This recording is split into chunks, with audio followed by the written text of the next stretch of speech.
We're back on the record in Norcutt v. Council, and we're ready for closing arguments. Mr. Page. Thank you.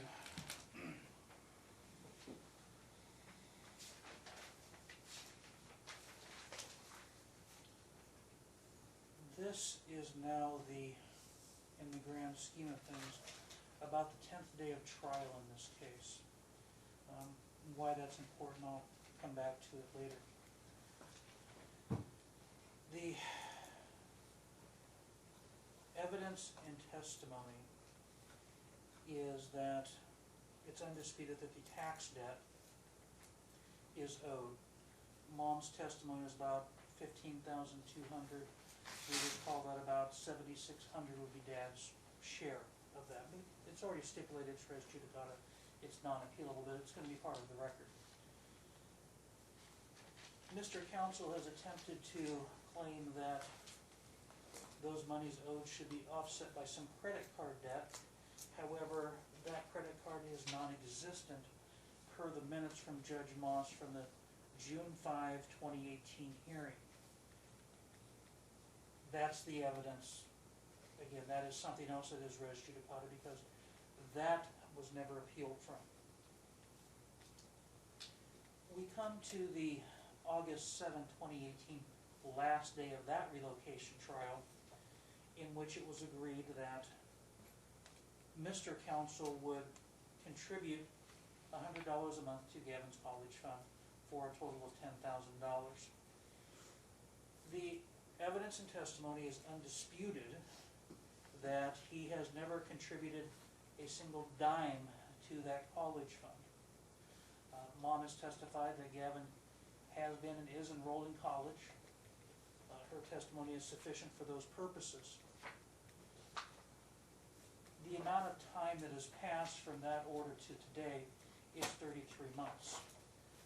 At a minimum, Dad owes the 529 account $3,300.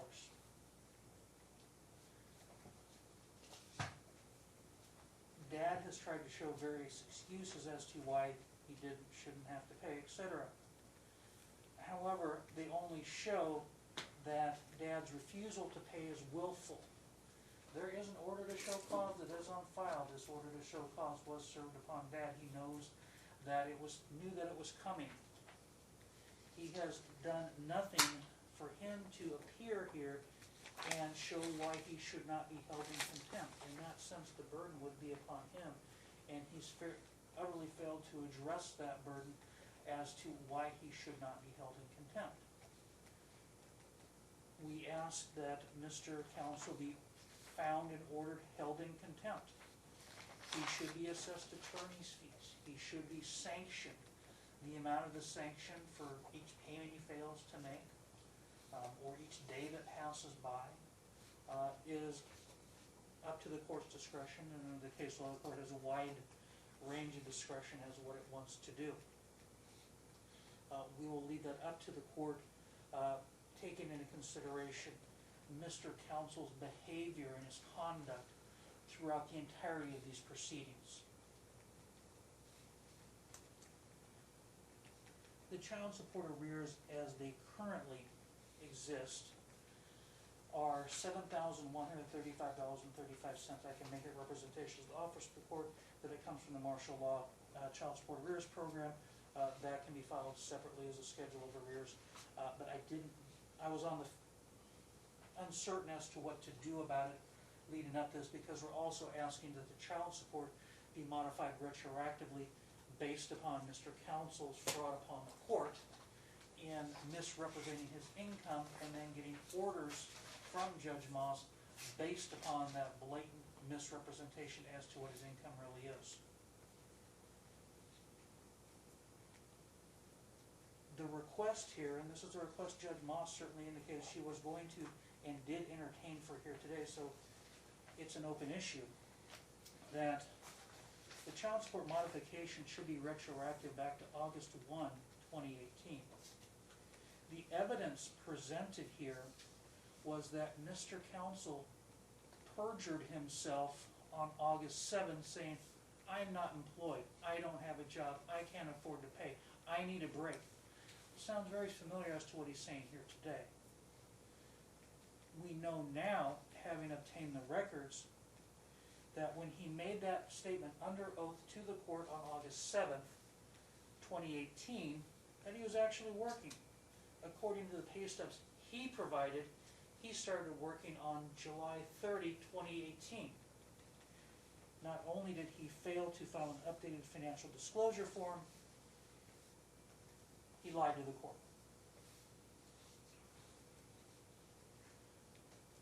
The amount that is listed on his financial disclosure form that he filed on January 22nd, that is $6,000 a month. This took place during the time when we had the child support ranges.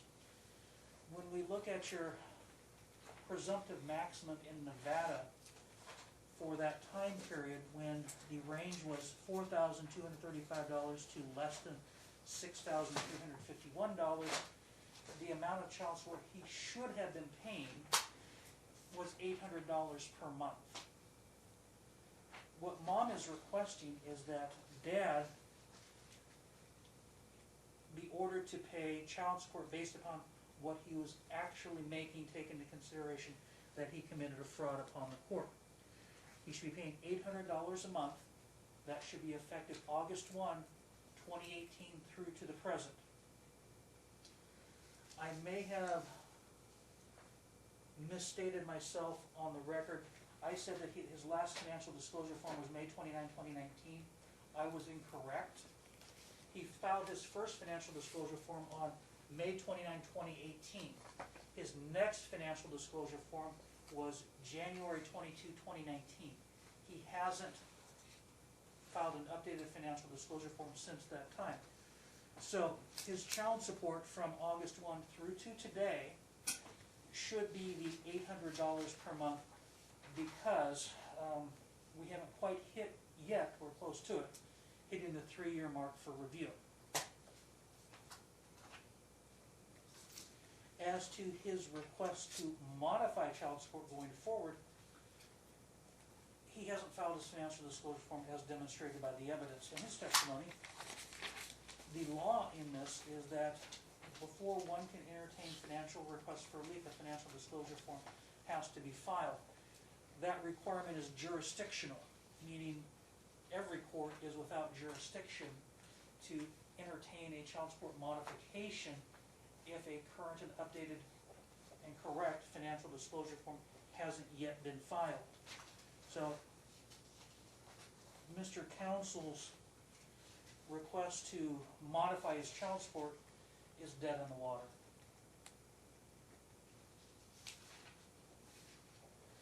There are a couple of other things that we are going to ask for here,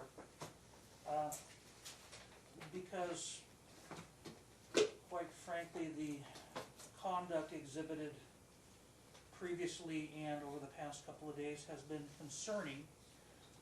We would ask that Dad be ordered to submit himself to a drug test at American Toxicology Institute immediately after this hearing. That would allay some concerns regarding any potential visitation over the summer with Gage, in addition to the fact that we're now in closing argument and we still do not have a physical address for Dad. Absent a physical address, a copy of a lease agreement showing that he actually has the right to exclusively occupy the premises, I don't think that it would be in Gage's best interest to be required to travel to Las Vegas.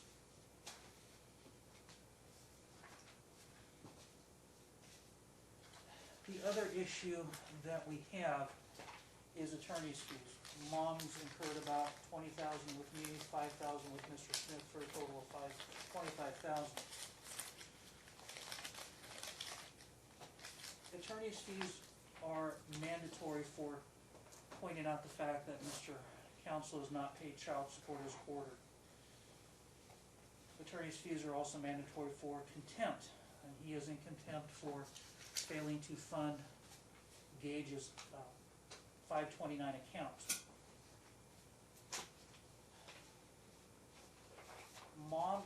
prevailing party because she is going to stay in Washington, she is gonna maintain primary physical custody. Mr. Counsel is being held in contempt. He is being ordered to pay the tax debt, and that's already confirmed, Gavin's college, and the other issues that we have, such as retroactive modification of child support. So she's the prevailing party, and she should be entitled to fees based upon being the prevailing party. There's also the vexatious nature of the litigation from Mr. Counsel. Now finally, at the start of the day 4 of trial, after we'd wasted the 3 prior days, plus the time of a guardian ad litem who was doing the work pro bono, that Mr. Counsel said, oh, well, the motion that I filed back in January and March of 2019, well, I'm going to give up those claims. That's vexatious. After mom has incurred $3,600 by her estimation in travel costs, $20,000 in attorney's fees with me, plus $5,000 with Mr. Smith. These are money she never would have had to spend, except she had to defend herself against what ultimately amounted to be frivolous litigation by Mr. Counsel. I don't think I'm being too harsh. I say mom should be reimbursed for every dime that she has incurred in her fees and her costs to defend herself in what ultimately amounted to be a frivolous claim that was dropped at the end of trial. She deserves to not have to endure what she has endured.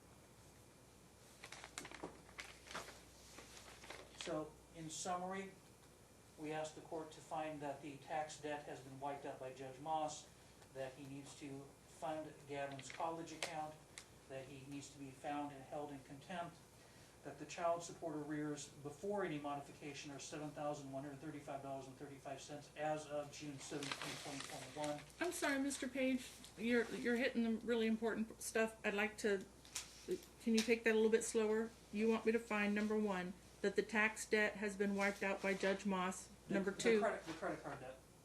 the tax debt, oh, the credit card debt? Yeah, if I said tax debt, I'm just misspeaking. All right, the credit card debt has been wiped out by Judge Moss. Yes. Pursuant to the order From the minutes from the 6/5/2018 hearing. 6/5/2018 hearing. Gavin's college fund that is currently due is $3,300 out of the $10,000 that he owes. And, Gavin's college funds are owed, would you say 3,300? Yes. I didn't, where's the evidence that, that only 3,300 is owed? The evidence is in the order. The order indicates, and the order itself is a little bit ambiguous, and I'm trying to be as conservative as I can about it. If we take a look at the order. You're talking about the order that was entered October 11, 2018? Yeah, what the order says is dad shall pay $200 as and for the support of the children effective October 1, 2018. Dad shall pay $100 of the support into a blocked account, or a 5, should be 29, plan for Gavin's designated college fund for a total contribution of $10,000. Wait a minute, where's, That's on page 12. Starts on line 7, goes to line 11. okay, stand by.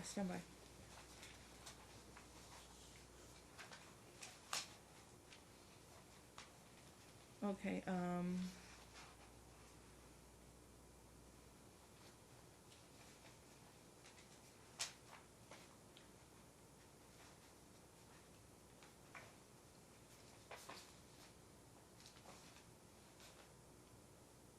okay, so according to this language, he was supposed to pay $100 into the 529 plan and $100 to mom for, presumably for Gage, is that correct? Yeah.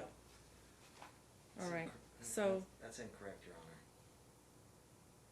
Okay, I'll let you correct me in your argument. Let me make a note that I want to hear from you on that.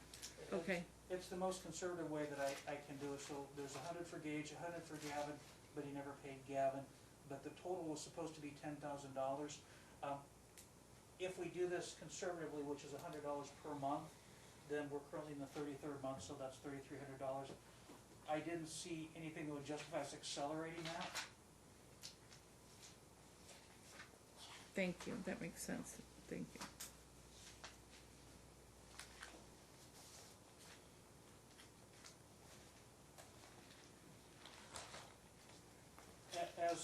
As testified to by Mr. Counsel, he openly admits he hasn't paid 9-1 Okay. That's contempt. We asked for the appropriate sanctions and attorney's fees. Hold on.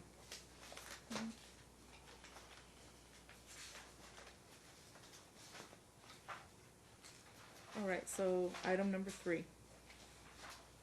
The child support arrears based upon my representation, but it's an M-law calculation, through June 17 is $7,135.35.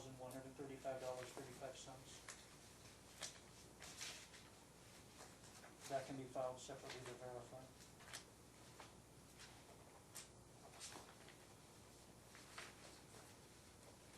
That's child support arrears.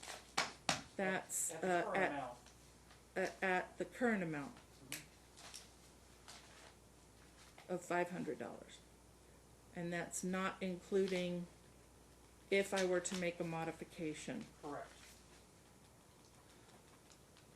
It starts off with August 1, 2018 at $100 a month and reflects those payments that are eventually made. And then when August of 2019 occurs, it jumps up to $500 a month and continues on through the present. And it jumped up to $500 a month on August 1, 2019. 2019.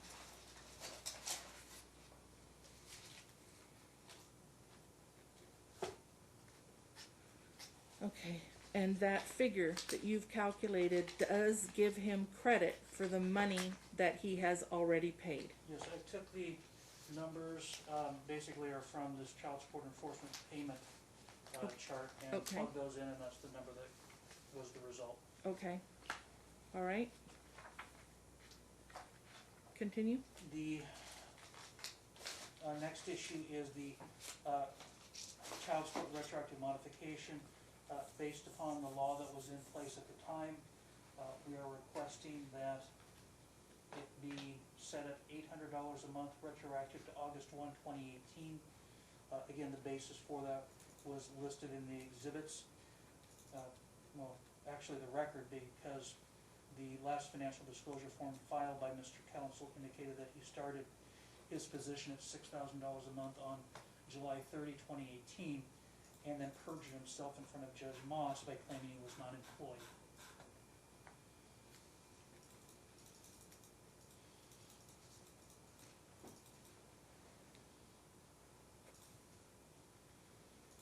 We are also asking, based upon Mr. Counsel's conduct prior and today, that they submit to a drug test, obviously provide his physical address. Again, the sanctions and fees for contempt, and then attorney's fees for the child support contempt and for being the prevailing party, as well as the vexatious nature of the litigation engaged in by Mr. Counsel. As to his competing request, obviously there's no jurisdiction in which to do so, because he has never filed a current financial disclosure form as required by EDCR 5.507. That's also supported by, it's an older case, Perry versus Gubler. That case indicates that if a current and accurate financial disclosure form has not been filed, the court without jurisdiction to entertain any request for financial relief. Okay. And So you said pursuant to the conduct, he should be drug tested today, and what was the next thing you said? the next thing was, we don't have a physical address for him yet, That's which it. plays into the fact that it's not safe for Gage to travel, and it's also a requirement of joint legal custody.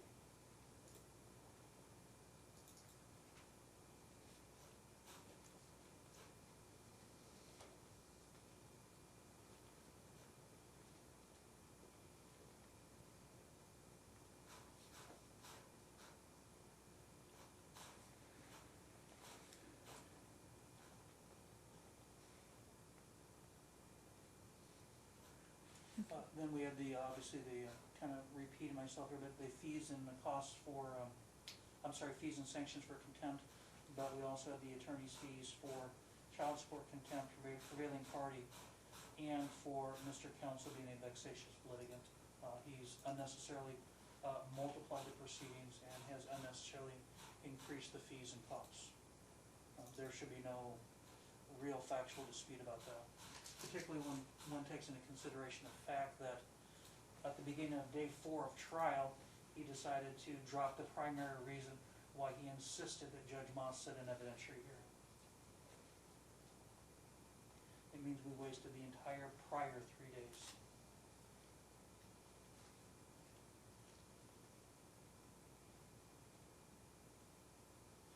We also, in addition to that, now while I'm thinking here, we did respond to the motion that Mr.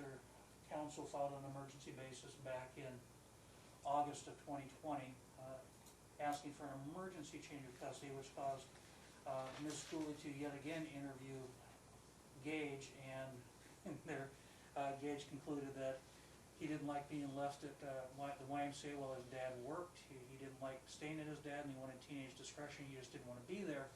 So Judge Moss declined Dad's request for an emergency change of custody. This was a hearing that really went on for 4 hours. It was excessive in its length. And Judge Moss, in her order, reserved the right for Mom to request attorney's fees for having to respond to that hearing as well. And as it turns out, there was 2 hearings. There was the initial one where Judge Moss wanted to get some information from Ms. Cooley, which she did, which led us to having another hearing, and that one went on for the one for 4 hours. But she did indicate that the issue of attorney's fees that Dad should have to pay to Mom for wasting everybody's time was an issue reserved for trial, or a trial, and that's part of the $20,000 that Mom has incurred with me. It's part of the $20,000. Yes. Okay, thank you. And with that, I don't believe I have anything further. Okay, thank you. Mr. Counsel, I'll allow you to respond now to his comment. He said that, I believe what you wanted to respond to was the calculation of child support arrears in the amount of $7,135.35. You wanted to respond to that, sir. Yes, Your Honor. Could I put that on my closing? Absolutely. I just want to make sure that you're heard on that because you wanted to speak. Thank you. Is there a time limit on the closing arguments? Oh, yes. Yes. How much time do you want? And we're going to stay focused on the issues before the court. Time? As fast as I can. I'm speaking from the heart. I think 30 minutes, sir, because Mr. Page wound it up pretty quickly. Actually, I can tell you exactly how much time he used. I'll do the best I can, Your Honor, as fast as I can. Mr. Page used 2:06 to 2:30. He used 25 minutes. I'm going to let you have 30. You've had the bulk of the 5 days of trial. And again, remember, we're sticking to the issues before the court. I don't want to hear about what a terrible co-parent plaintiff is, all right? Tell me why I need to rule in your favor on these issues, okay? All right, go ahead, sir. Your Honor, I appreciate your time and looking through the notes and everything else through this entire trial. For me, we're here because I have the best interest of my children at heart. I don't abandon anything. I'm not abandoning them. I'm not doing anything. It's just the matter of fact of I can continue to fight to bring them back to Vegas or whatever the case might be. I'm choosing to try to do the best thing for my children given the situation we're in. Plaintiff has made this entire thing about money. Money, money, money. Now, one time, has a plaintiff ever gave any type of co-parenting, hey, let's work on this, let's do this in the best interest of our children. It's always been about money. When the fact that the plaintiff stole over $88,000 that was rightfully both of ours. She stole it, she kept it, she moved it, and then she proceeded to... This is outside the scope of what the evidence admitted Then was. she proceeded... There was an objection. This is argument. I'm gonna let him go a little bit. If he can tie that money into the obligation of child support, which I highly doubt because we're dealing with orders that were already made by the court. Those issues that you're talking about were already considered by the court, so they're outside the scope today. Were they not already considered by the court? No, Judge Moss said we would continue and hear and decide that and everything else Mr. Page has brought up for court. And this is exactly what I'm doing, bringing it up. It shows relevance that the fact that the plaintiff stole $88,000, took my children, fraudulently relocated to Seattle, and due to NRS 125.480. I think that's the one that's repealed. Statute any longer. Yeah, that statute's been repealed, sir. Oh, okay. Well, whatever the statute is, I'm not an attorney. The matters at hand, the credit card debt. Your Honor, the plaintiff confused and delayed and deferred the entire trial, and if Judge Moss was confused and didn't make the notes correctly, we addressed that. That's why, if you look at the other notes that she put in trial, that I got a copy of as well, that she was going to decide the $6,000 credit card today, right? There was nowhere in the divorce decree that said, I had to do this so she will pay your credit card debt. It was not ever defined any way, shape, form, or fashion. She's merely trying to escape her responsibility on our marriage debt that she rightfully owed. Who's trying to escape The responsibility? Okay, thank you. The money, in fact, I have attempted, right after the trial, right after the divorce decree, numerous attempts. When are you going to make a payment towards that? When are you going to make a payment towards that? Fall on deaf ears. The tax debt. I obtained Jason Namey in January.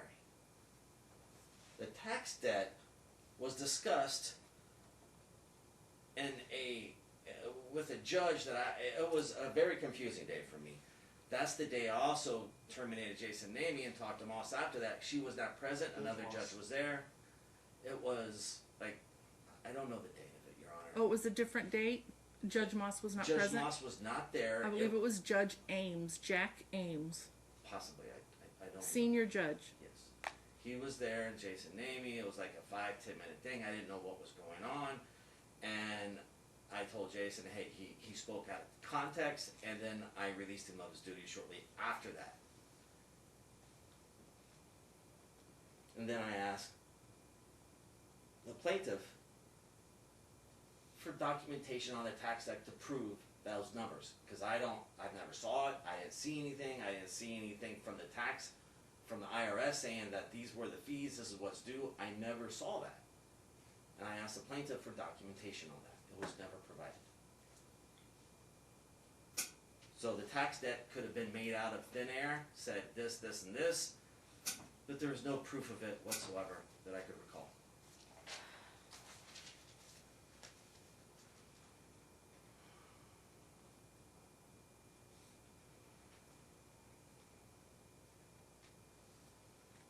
The contribution towards Gavin's college fund. Again, as a parent, I asked the plaintiff, how's Gavin doing? Is he going to college? Where is he going to go to college? What are his plans? Actively trying to be a father. However, the plaintiff has weaponized the entire process with my children and have poisoned them with fraudulent statements, fraudulent accusations.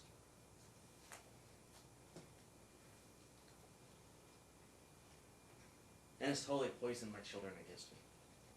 I'm not a perfect partner, I'm not a perfect husband, and I'm not a perfect boyfriend. I have faults. However, I'm an amazing father, and I have no other intentions on honoring my children and standing by their side through everything they do in life. However, I question the college fund because the condition that Gavin be enrolled in college. As a father, I have a right to know where he's going to college, if he's even in college. Is he, the only information that I would get is that it was hearsay, A, from Gage, or B, the plaintiff. Oh, he's in college. Well, what college is he in? How's his grades? Is he in a dorm? Does he need more than $100 or $200 a month? Where is the proof? I have no problem, but as far as I know, he never even enrolled in college, Your Honor. And that was the order from Judge Moss, with the condition that Gavin be enrolled in college. I find it financially foolish just to throw money into the air if he's not actually attending college.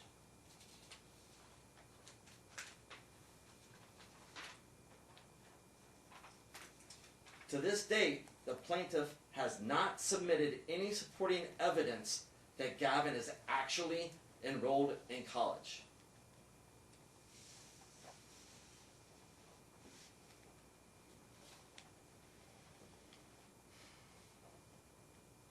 Attorney's fees. We're only here due to the plaintiff's deplorable conduct and the mirage of events that she has created and gaslit the entire process. With the evidence that I've submitted to the court,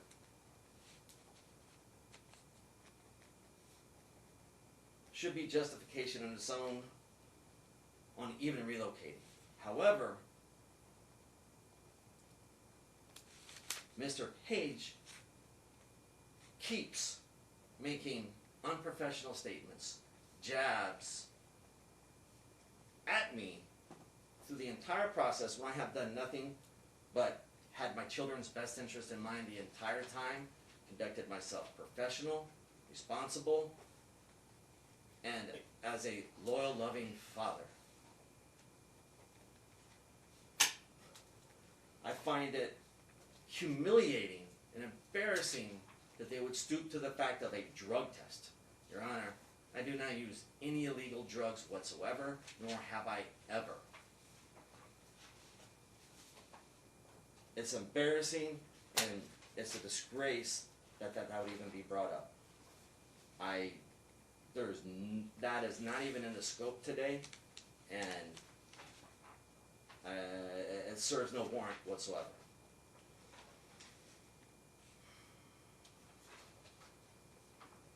I'm not abandoning my children, Your Honor.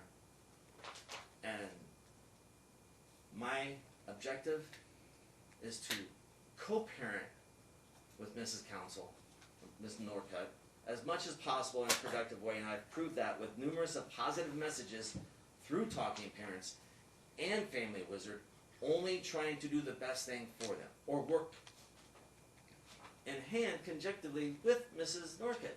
There's no reason why we can't get along and talk. There's none. I am trying to rebuild my life.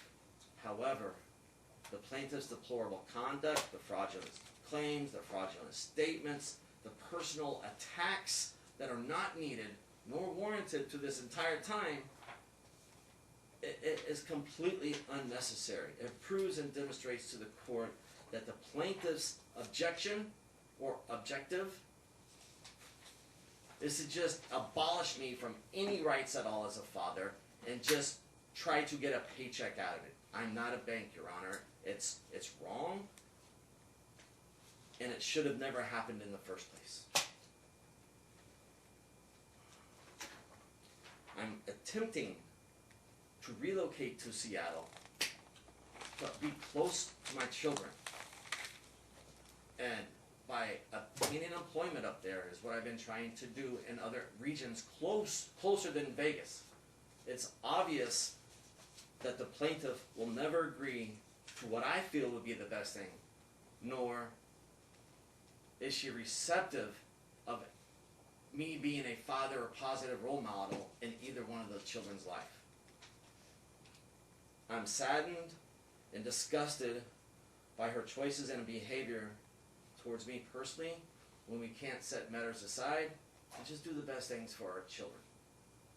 I feel when COVID hit and the world shifted, I choose not to fight anymore. I choose not to put my children in the middle anymore, and I choose to try to do the best thing for them.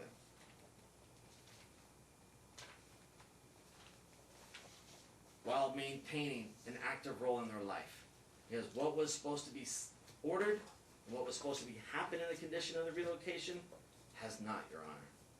I have been prevented at any attempt at all to try to spend time with my children. Objection, now this is relevant, has been relevant for a while.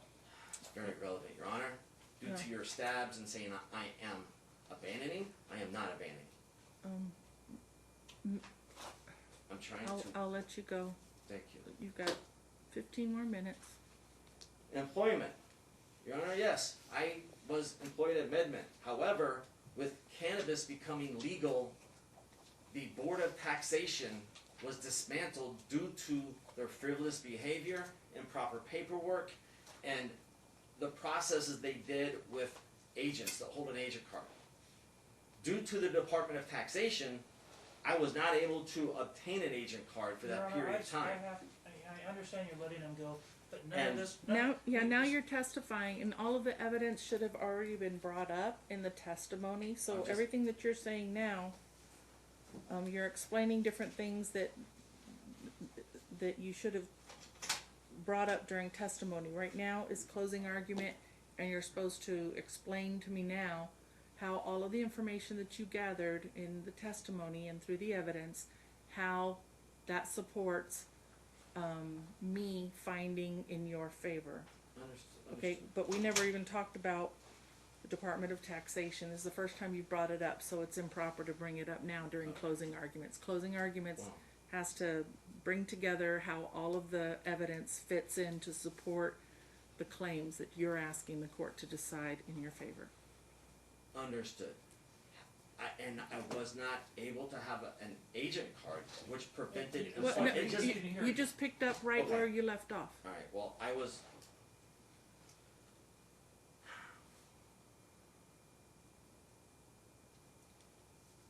I'm trying to... and this was discussed with Judge Moss, too.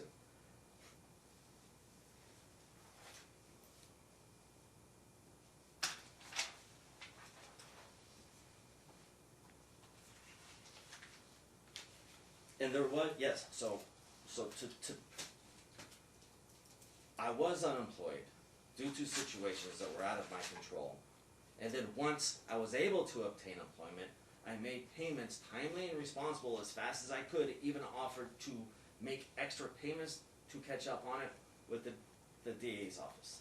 and I've been actively working with them to make sure I can get caught up as soon as possible, Your Honor. However, funds have run dry. I'm trying to get employment, trying to step ahead, and that's why I've asked, for the reduction in child support or modification on that for a small period of time.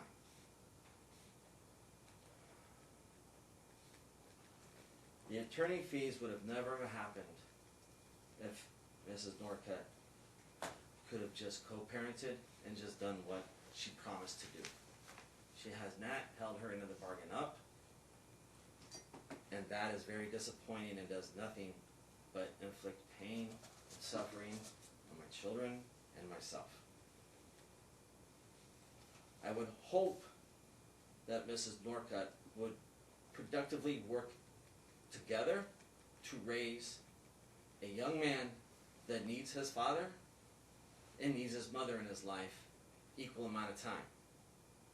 By hoping to obtain employment in Seattle and relocating myself, that would give me the opportunity to foster the relationship that I so crave.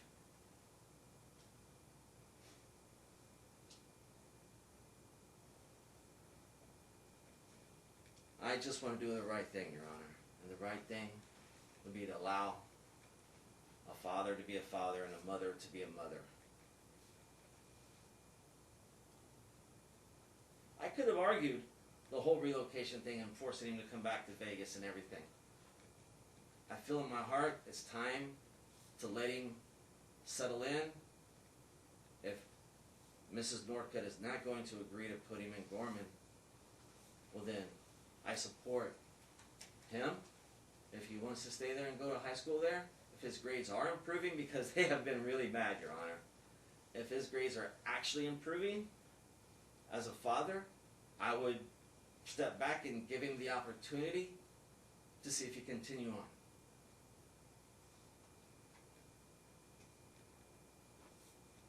I want nothing but good things for my children. I wish no ill on the plaintiff. I wish no ill on Mr. Page.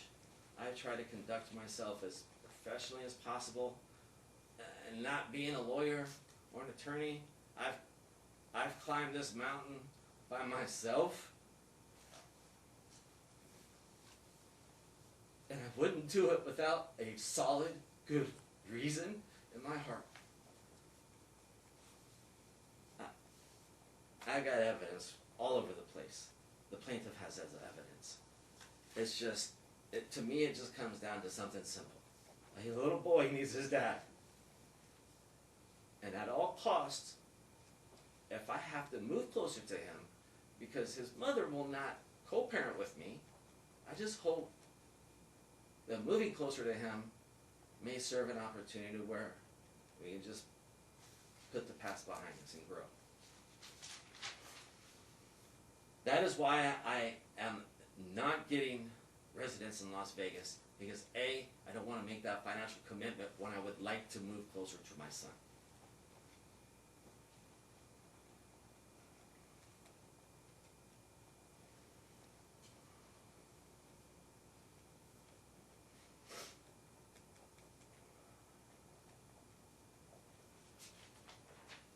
During the entire process of the trial, it was my understanding that Judge Moss would address child support and everything in this last day of trial.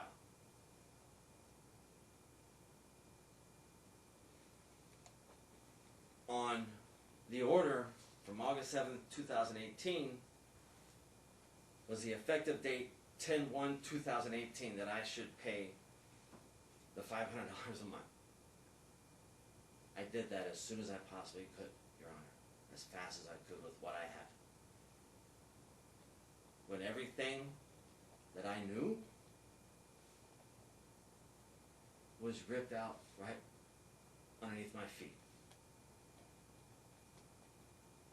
I respectfully ask this court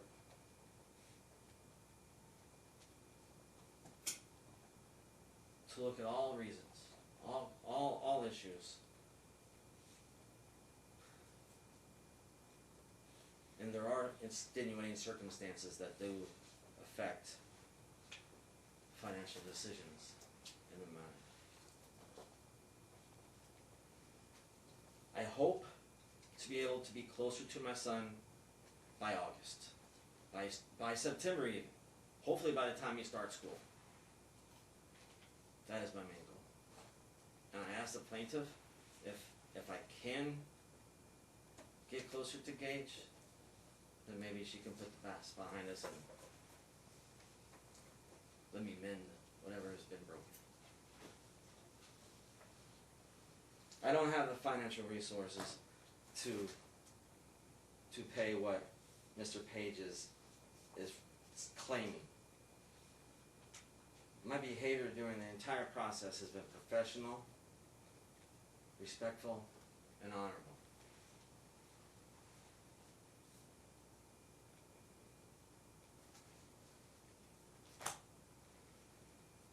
Mr. Page has been the attorney 90% of the time. He knows my name very well. During the entire court, he calls me by the wrong name, I believe on purpose, just to jab me, which is not necessary, nor is it needed.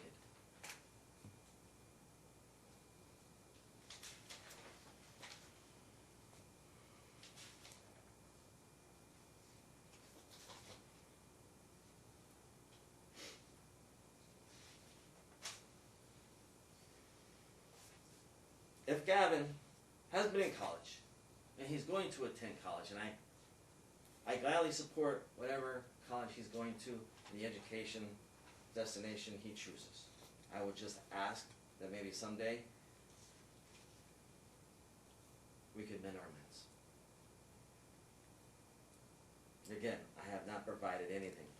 Gage in athletics, I just hope that the plaintiff will support that and allow me to spend a little bit more time with him when that time comes, if possible. I do not wish to change my custody arrangements. I only wish to be allowed to relocate up to Seattle.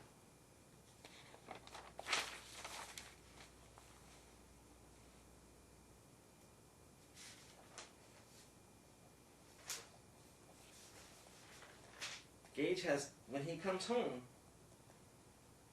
in torn clothes, sweaters. Objection. During the summer. It's not part of the testimony, and it's not part Financially, of the report. I always have to spend money and buy his clothes when he comes into town. This is not part of, it's not part of the evidentiary record. He kind of, after he made the objection, he kind of tried to tie it in by saying he buys him clothes. There's no evidence of that. Go ahead. No, it's too late for I the know. evidence. I know, I'm just making a statement. Make a statement. You got I'm just, 5 more minutes, sir. it's all about money for the plaintiff. When she should, I feel, be focused on the children's best interest. Not about money. When the fact that through the entire duration of her marriage, 16 years, the plaintiff, and the documents that I've already submitted to the court, the tax records are there, she has historically made over 6 figures a year, to the tune of I've only made 40 to 50 to 60, at the most. She's financially well off, however I am not. And it appears she has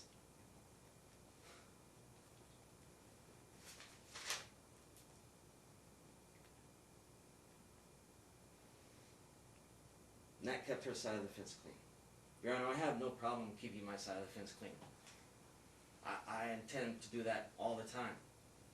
However, from the get-go of the divorce, I have endured all the financial debt from the divorce, all the cleaning of it, every single everything, one step away from bankruptcy.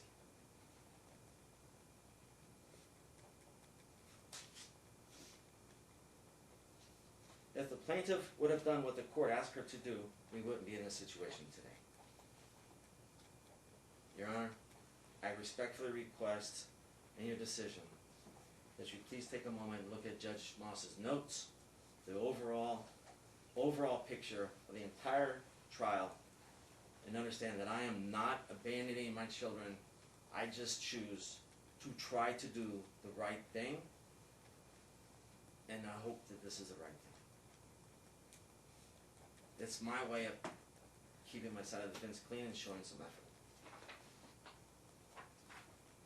I'm not a good boyfriend, I'm not a perfect husband, Move it over here, sir. Please direct your attention to the bench. but I am a perfect father with a perfect heart for my children.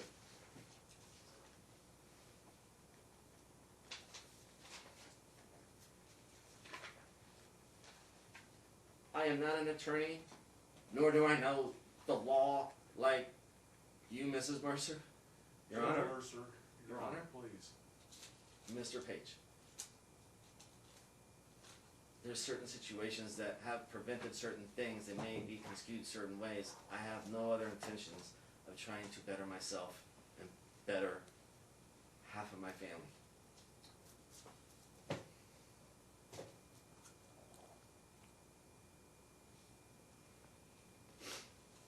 Your Honor, I appreciate your time, and I thank you.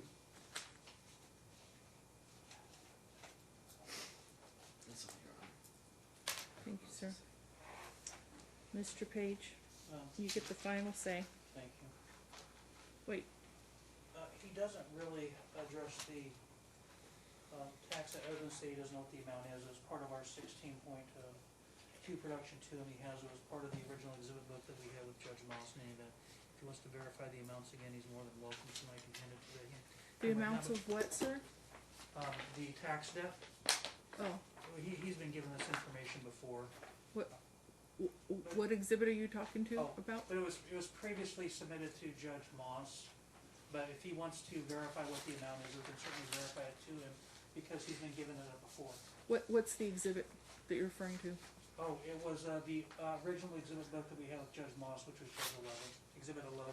I don't know that ever got admitted in. It wasn't admitted in, Your Honor, and the copy that I had was, it was not clean. It was not clear. I'll take that, Marshall, cause I think I donated, I think I sacrificed my binder so that the witness would have one. I've been using the clerk's binder. So, anyways, I'm sorry, go ahead, Mr. Anyway, Page. if he wants to verify the amount, he certainly can do so. We would ask that the tax debt be characterized in the nature of alimony, in the chance he tries to avoid his responsibility for the equalization through bankruptcy or some other means. There is no good defense for Gavin's college debt. There is no opposition in his summation for the child support arrears. There really is no good rebuttal to the retroactive modification of the child support arrears back to August 1 of 2018. At this point, he tacitly admits that he lied to the court. Objection, Your Honor. This is just argument. You don't have to like what he says, but you don't, I mean, I didn't rule on Mr. Page's objections during your closing, but I did realize, I'm so used to allowing the plaintiff to go first. This was your motion. I should have allowed you to argue first, so I will give you an opportunity to address, to speak again after Mr. Page, I okay? thought about that briefly, Your Honor, but because he dropped his claims for custody and to have mom relocate back, essentially we're the moving party. Because about the only thing that's left is our counter motion. Well, he raised these monetary issues in his motion as well, though. And the response to that is that he still never filed an updated financial disclosure form, so there's complete lack of jurisdiction to entertain any request for orders on his behalf because he's failed to comply with the rules. Okay, thank you, Mr. Page. I'll consider that. Go ahead.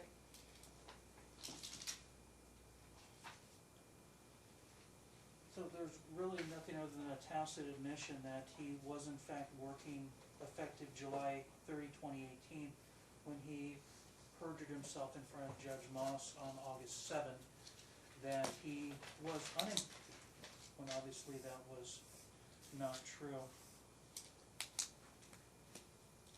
What I didn't hear from Mr. Counsel as it relates to the drug test is him volunteering to take the drug test. If someone is going to test clean, they would happily volunteer to go and take a urine and hair test or submit their hair and urine samples, and that would quell the issue rather than feigning indignation. Throughout his closing argument, we still have no physical address for Mr. Counsel. We have no rebuttal or opposition as to the request for contempt.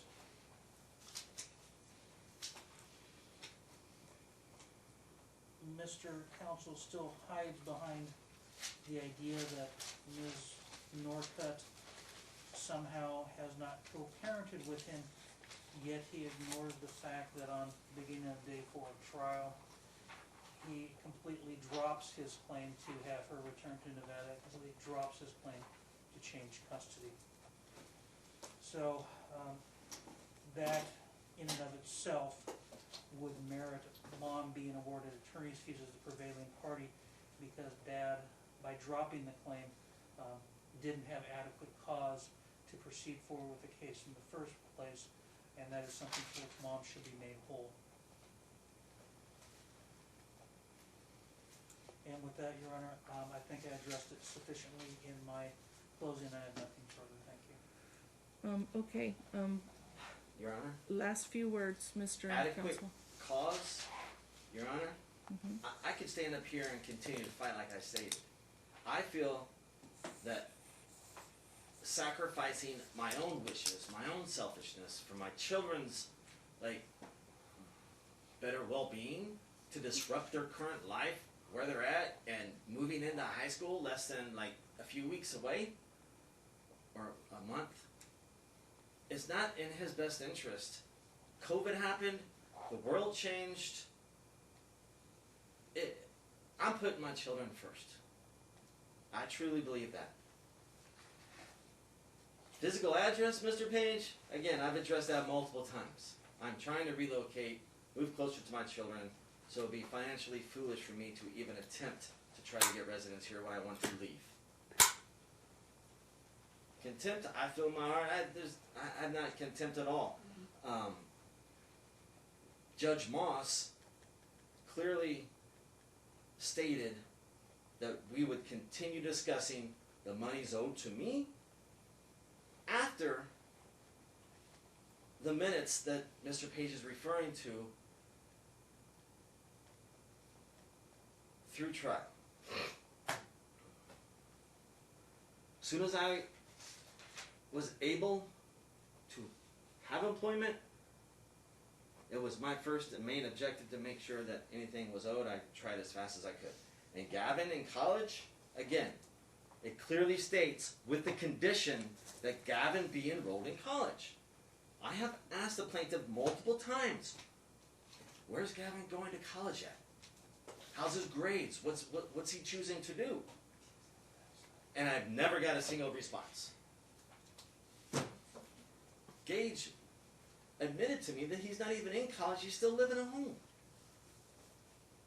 I find it frustrating to the fact that as a father, I can't even know where with no justification whatsoever, just that she chooses not to provide his college transcripts and how his education's going. It's not fair, and it serves no warrant whatsoever, with the condition that Gavin be enrolled in college, because I've never been made aware he's been in college at all. From my knowledge, he's at home playing video games. If he has been in college, I would love to know what college he's going to, how's his grades, and make whole on my part as soon as I financially can.